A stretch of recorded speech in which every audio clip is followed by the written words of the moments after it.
Joliba Morning News.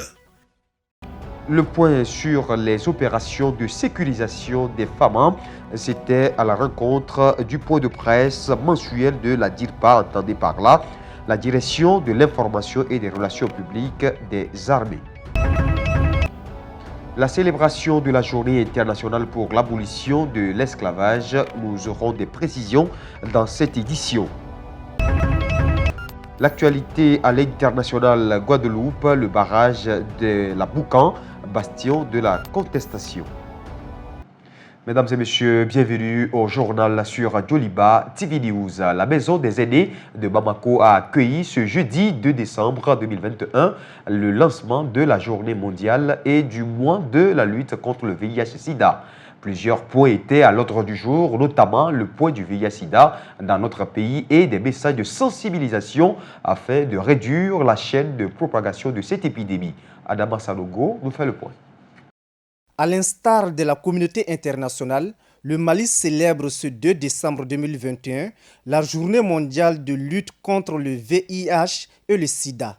Pour l'occasion, le thème retenu est « Mobilisons-nous pour un Mali sans inégalité et sans sida ».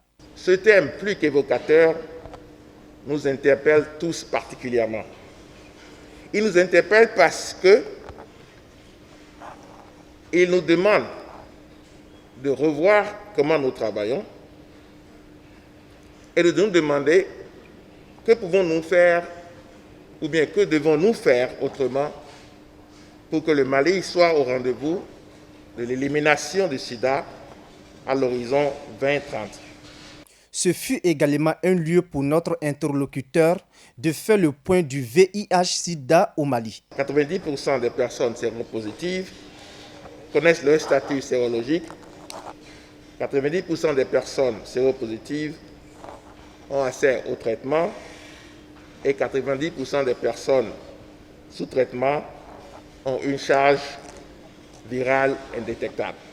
L'État malien réitère son engagement d'accompagner les victimes du VIH-Sida, soutient Shogel Kokala Maïga. Le président de la transition, chef de l'État, dans le cadre du programme de soutien aux couches maliennes défavorisées, a décidé 1. D'offrir aux membres du réseau malien des personnes vivant avec le sida un appui alimentaire de vivres et de non-vivres pour une valeur de 30 millions de francs CFA. 2. D'offrir aux femmes vivant avec le sida et à leurs enfants orphelins un appui financier de 30 millions pour le développement et les revolving pour les activités génératrices de revenus des femmes. Le VIH-Sida existe encore bel et bien au Mali. L'épidémie continue de circuler. Les autorités de la transition invitent toujours la population à observer les mesures de prévention conseillées par les agents de santé. Les travailleurs du CHU Gabriel Touré ont procédé jeudi 2 décembre 2021 à la mise en place d'un nouveau bureau provisoire de leur syndicat suite à la destitution de l'ancien. Le nouveau bureau provisoire, composé de 5 membres, a été validé par le bureau national. El Hadji Maligité pour les détails.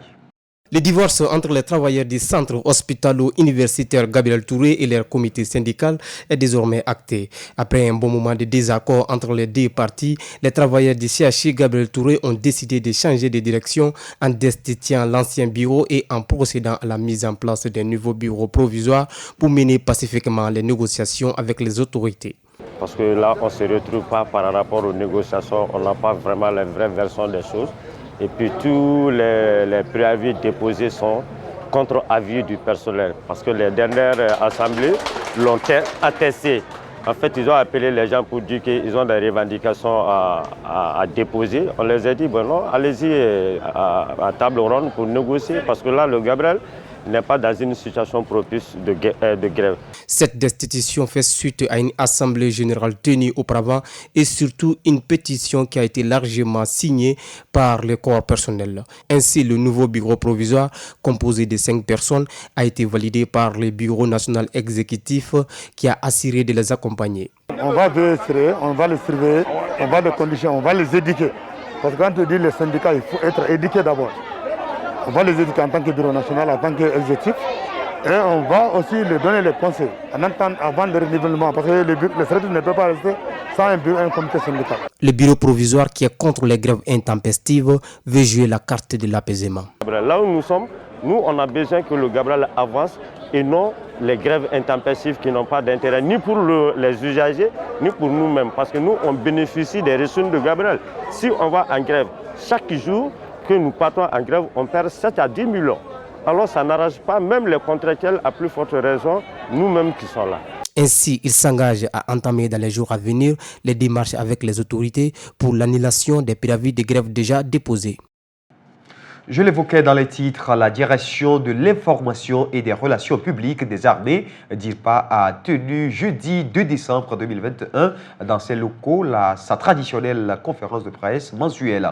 L'objectif était de partager avec les médias les informations fiables sur la situation sécuritaire du pays et les interventions des FAMA sur les théâtres des opérations. Aïssata Traoré et Moussa Temide pour le reportage.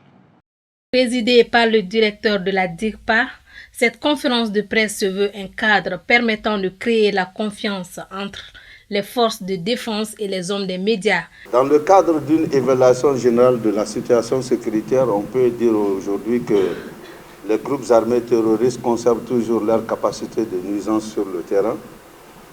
Leur effort a consisté à exercer des pressions sur les populations en zone office du Niger, où ils parviennent à créer un climat de délétère, rendant difficile les travaux champêtres et toute entreprise humaine.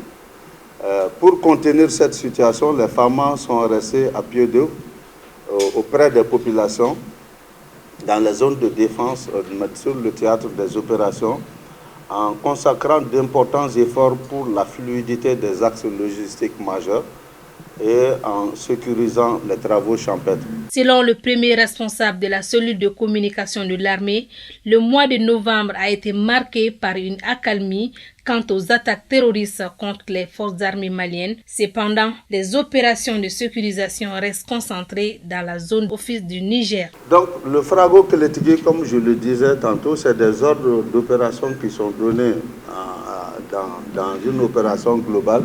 Dans le secteur 5 des régions de Ségou se poursuit normalement avec des actions de réassurance des populations dans le secteur de Nioro. Vous voyez que toute l'attention se focalise sur la zone office du Niger et avec des incendies, des récoltes et autres. Le chargé de communication du département de la Défense et des anciens combattants, répondant à une question sur le retrait de la force française Barkhane, il a souligné que cette coopération entre l'armée française et les forces armées maliennes est une nécessité. La vision que consiste à dire nous sommes venus aider le Mali est exacte. Mais la réalité de la question n'est pas simplement un problème de solidarité, c'est un problème de défense. Donc, ceux qui sont avec nous, ce n'est pas sympathie, pas solidarité pour nous, mais c'est aussi par devoir de contribution à la lutte pour la sécurité internationale. La conférence de presse mensuelle de la Direction de l'information et des relations publiques des armées se voudrait pérenne dans le but de donner la bonne information à l'opinion nationale et internationale sur les activités des forces armées maliennes et leurs partenaires.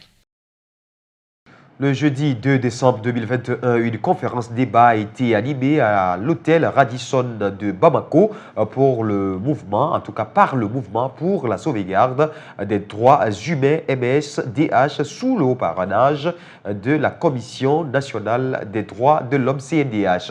Cet événement s'inscrit dans le cadre de la célébration de la journée internationale pour l'abolition de l'esclavage. Objectif, accentuer la communication visant à lutter efficacement contre toutes les formes contemporaines d'esclavage. Oumou Makalou, Ibrahim Guido.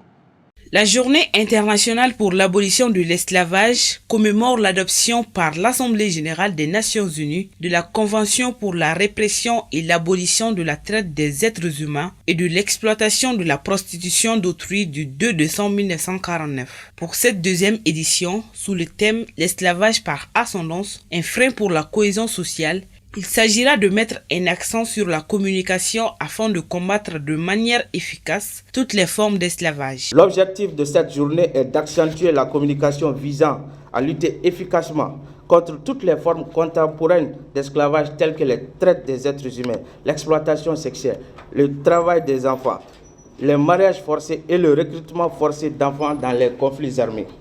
L'esclavage a évolué et s'est manifesté de différentes manières à travers l'histoire. Le représentant du directeur exécutif de l'Amnesty International du Mali salue l'initiative prise par le ministre de la Justice. Nous sommes très contents aujourd'hui le fait que le ministre de la Justice et des droits de l'homme, garde des Sceaux, reconnaît publiquement que la pratique sape les efforts de l'État en matière de protection des droits de l'homme. Là, nous reconnaissons ça aujourd'hui, c'est qui est très bien aujourd'hui. Selon le représentant de la CNDH, le respect des droits humains est une obligation fondamentale pour l'État qui doit s'assumer. Il nous faut garder à l'esprit et l'affirmer partout où besoin sera que le respect des droits inhérents à la qualité d'être humain est une obligation fondamentale à la charge de l'État. De même, l'observance de ces droits s'impose à toute personne, quel que soit le rang qu'elle occupe dans la société. Cet état d'esprit nous permettra de rester engagés afin que les abus et violations graves des droits de l'homme ne puissent demeurer impunis. Distingués invités, ce fléau doit être combattu et le département de la justice s'engage dans le cadre.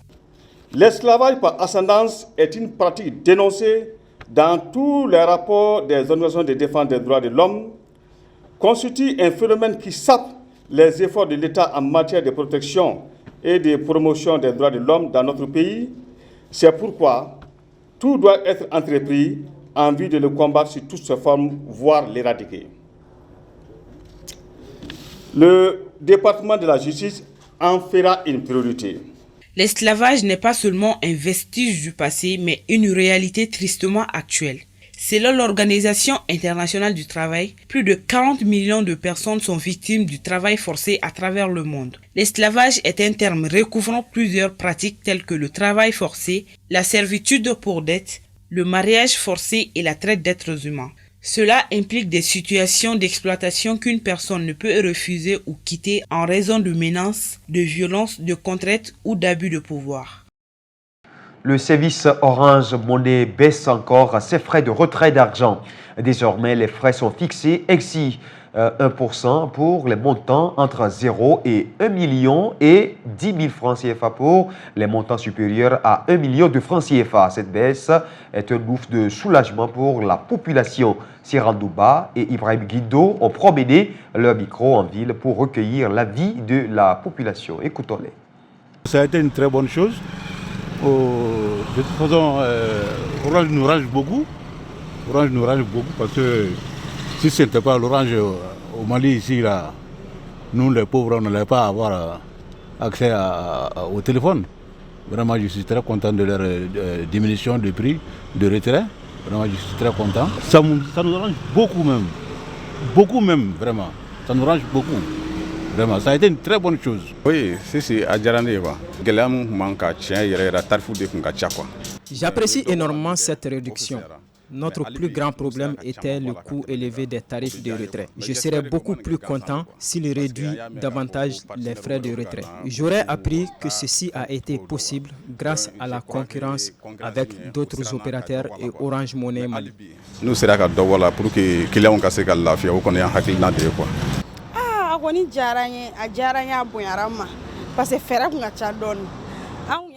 Je suis très contente par rapport à cette baisse de frais de retrait. On avait demandé une réduction auparavant et maintenant le frais de retrait de 1000 francs est à 10 francs. Sinon avant, le coût de retrait nous dérangeait vraiment.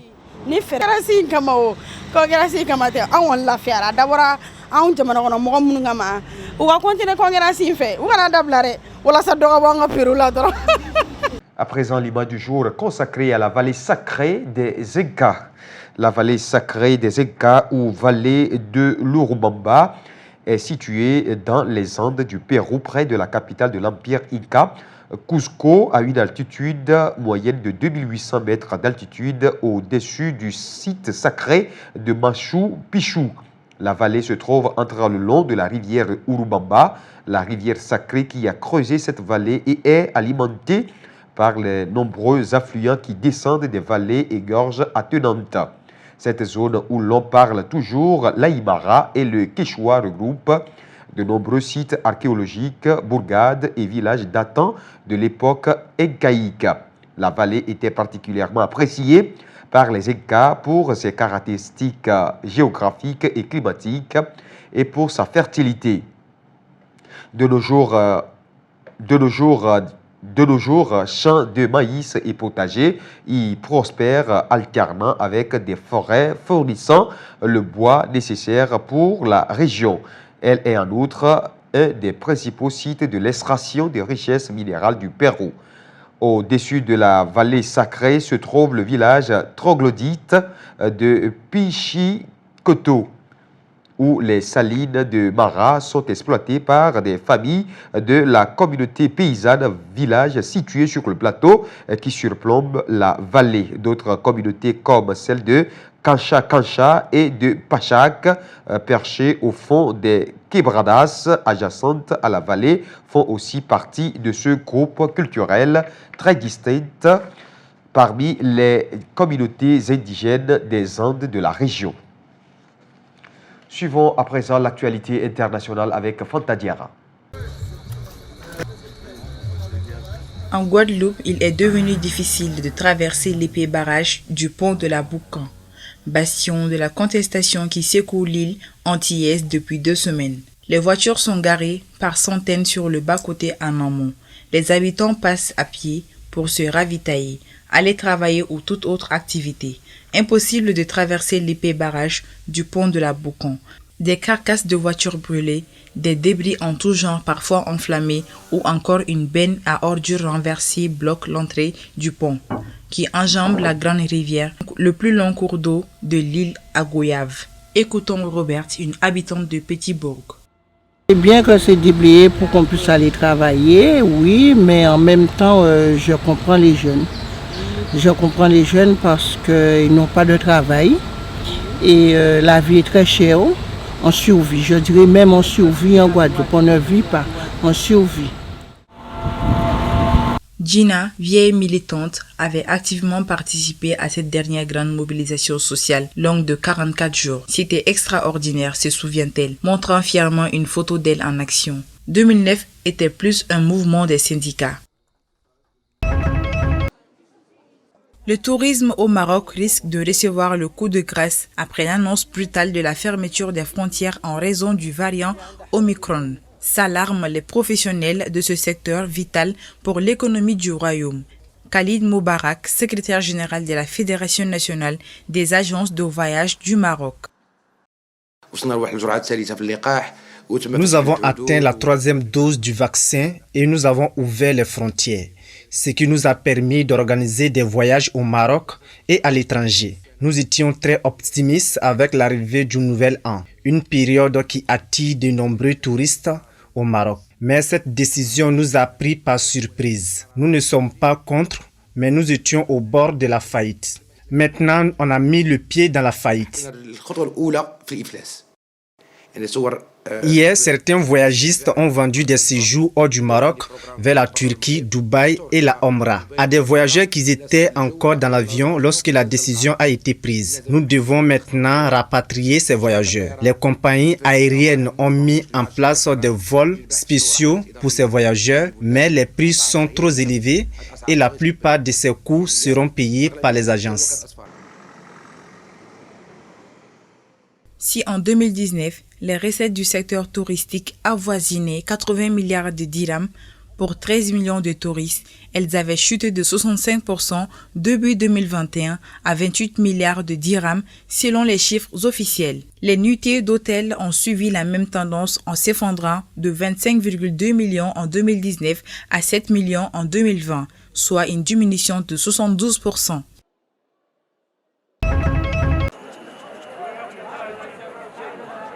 À 52 ans, Mariam a perdu son emploi après le retour des talibans et ne sait comment nourrir sa famille. Elle a glissé dans la pauvreté comme de nombreux Afghans qui vont vers la catastrophe sans aide ou travail pour survivre, a souligné mercredi l'Organisation des Nations Unies. Mariam Razouli, ancienne fonctionnaire et habitante de Kaboul. Aujourd'hui, après une longue période, je suis sortie de chez moi pour faire des achats. Les prix sont très élevés, ça saute aux yeux. J'étais fonctionnaire sous le régime précédent et j'ai perdu mon emploi. Je reste chez moi sans salaire. Mon mari est également malade et sans emploi. J'ai une famille de 8 personnes et chacune d'entre elles a besoin de nourriture et de vêtements. Ils devraient accepter les recommandations de la communauté internationale mises sur la table pour obtenir la reconnaissance internationale. Ils devraient donner aux femmes leurs droits.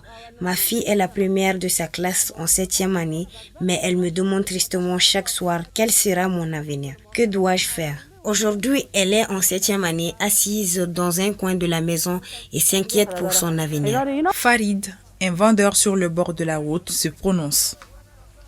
Ils vendent leurs chaufferettes parce qu'ils n'ont pas de nourriture. Ils sont obligés de les vendre pour acheter de la farine.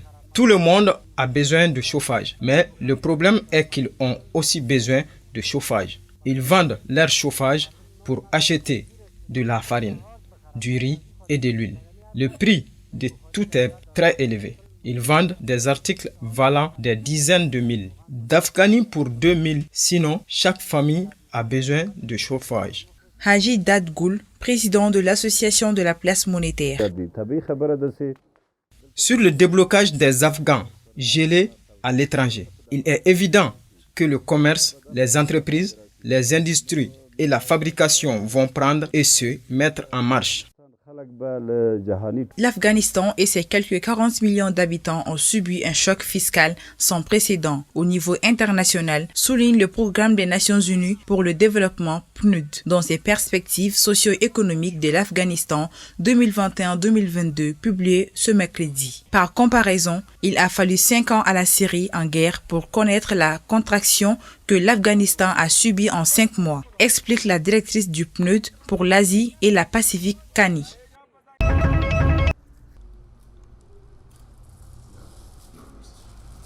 Des archéologues péruviens ont découvert dans la banlieue de Lima une momie pré-incaïque, vieille d'entre 800 et 1200 ans, attachée à l'aide de cordelettes. Le responsable du projet, Van Dalen Luna.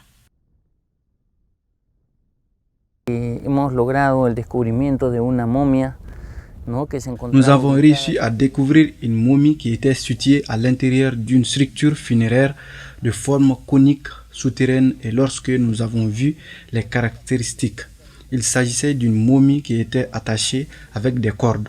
C'est une caractéristique particulière et unique de ce contexte funéraire. Nous suggérons qu'il s'agit d'une personne des hauts plateaux qui est venue ici à des fins commerciales ou autres, car il s'agit d'un grand centre urbain où de grandes transactions commerciales étaient effectuées. Il s'agit d'une momie attachée à l'aide de cordelettes, a raconté à nos confrères l'archéologue Peter Van Dalen, responsable du projet Karamarkia. C'est une caractéristique particulière et unique pour l'époque et le lieu selon lui.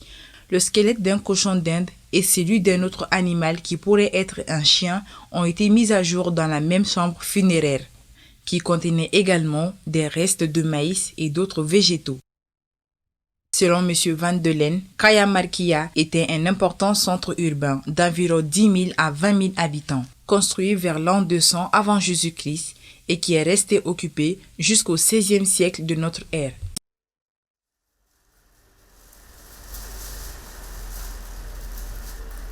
Dernier élément de cette édition, l'ambassadeur de l'Union européenne au Mali, son Excellence M. Bart Ouvry, en collaboration avec l'UNESCO, a organisé le mercredi 1er décembre 2021 à sa résidence de Bamako une soirée culturelle autour des manuscrits anciens du Mali. L'objectif de cette rencontre était de faire l'état des lieux des manuscrits et proposer des pistes à suivre pour la préservation et la valorisation de ces précieux documents. Youssouf Kone et Bakaroba Niare pour le reportage. Patrimoine culturel et islamique du Mali, voire de l'Afrique et de l'humanité entière, les manuscrits du Mali ont fait l'objet de pillages et de destructions à la suite de l'éclatement de la crise au nord du Mali en 2012. Aujourd'hui, le défi majeur est de converger les ressources pour la préservation et la valorisation de ces manuscrits. Et l'Union européenne, à travers sa représentation au Mali, ne compte pas rester en marge de ces actions. Ce soir, nous avons réuni le ministre de la Culture avec nos amis de l'UNESCO et beaucoup de membres de la communauté internationale et aussi des experts de la question des manuscrits et particulièrement aussi des artistes maliens. Notre volonté, c'est de réunir tout le monde pour réfléchir comment faire pour non seulement conserver les manuscrits, mais aussi les faire vivre. En réunissant les gens, que les idées viennent. Je crois que ici, nous avons vu les 3 priorités, conservation, éducation et puis faire vivre les musées, distribuer et même inspirer une littérature. Et donc, dès que les idées sont là, ça permet de réunir les experts et puis de trouver des moyens, bien entendu, et d'y aller, de travailler. Au cours de cette soirée, les différents participants ont fait des propositions pour la préservation et la sauvegarde des manuscrits. Les défis de la numérisation, la traduction et l'exposition des manuscrits au Mali et hors de nos frontières ont été, entre autres, les recommandations fortes de la rencontre. Je salue vigoureusement l'ambassadeur de l'Union européenne, son Excellence M. Bart Ouvry, pour l'initiative de ce cocktail dînatoire.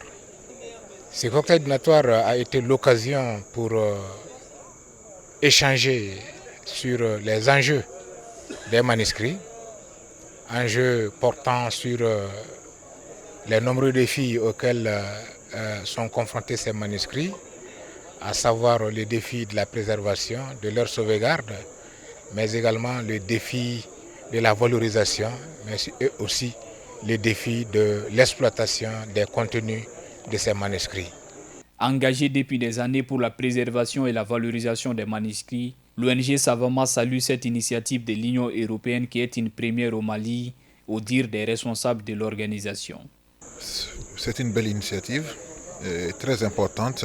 Pour moi, c'est une première au Mali même, que nous nous retrouvions comme ça, autour des manuscrits anciens, et évoquer l'importance de ces manuscrits et aussi demander qu'on se mobilise en faveur de ces manuscrits. C'est une première, c'est une belle première. Selon des statistiques de l'ONG Savama, 511 032 manuscrits ont été localisés à travers le pays et leur sauvegarde reste aujourd'hui l'enjeu majeur pour le Mali et ses différents partenaires. La visite d'une exposition des manuscrits a bouclé la soirée. Mesdames et messieurs, cette édition s'achève ainsi. Merci à vous de l'avoir suivi. Très bonne suite de nos programmes sur Djoliba TV News.